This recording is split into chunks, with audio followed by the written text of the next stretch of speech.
So he just took our baby prima donna, turned her into a teenage baby mama. She lived a life full of unnecessary trauma, cause this music is blinding them. And if unwanted approaches, common sense could have blocked them, but the problem with common sense is less common sense. Grown men give young girls compliments, and in this generation, when they see the type of temptation, they have nothing to do but fall prey to it. They start dressing up in thongs and the short tank tops, get placed in the back of a video like a stage prop so they can pop it, lock it, and drop it, pick it back up and rock it like a boat full of hoes. And of course, niggas like Jay-Z, Big Pimpin', making the future for these young girls real dismal. Misled by this info that the only way to fame is to brag about being an info, or the only way behind closed studio doors is to rap about being a whore. So she loses all hope and more she ignores and forget that self-worth can only come from your core.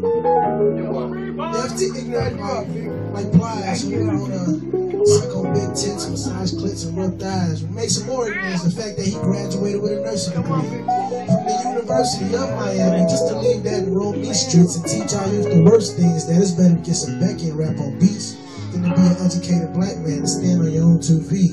Well, I don't think y'all hear me though. Are y'all hearing me? Oh yeah. Y'all hear me? Yeah. I said,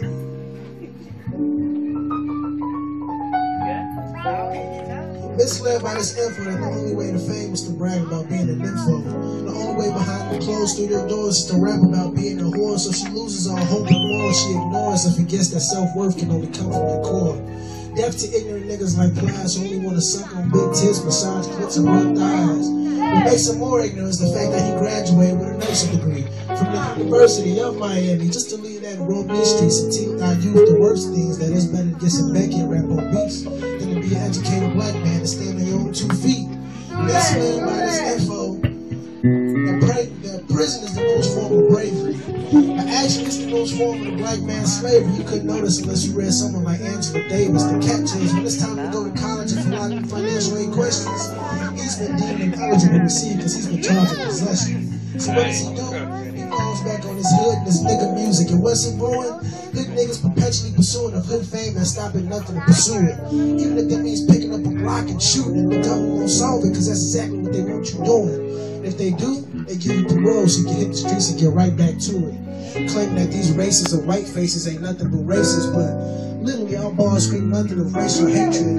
Shit like fuck the police, who now won't come to our streets cause it ain't no point in adding on to their personal grief when our kids get started out going on super beef. We act like our own eyes can't see cause you a bitch if you trick. And snitches get stitches, but we all know somebody in the rest in peace picture who's never heard and never be solved because of songs by this nigga, right? That's good. That's good. Deaf to this music industry that built this cloud of mystery that says the only way to escape your personal misery is by listening to this vividly portrayed imagery presented in phonetic symmetry. It's what they call music. Right. It's got 16 bars that flow oh so hard, but its first goal is to get our young girls out their premature draws, let them bust down to get nutted upon.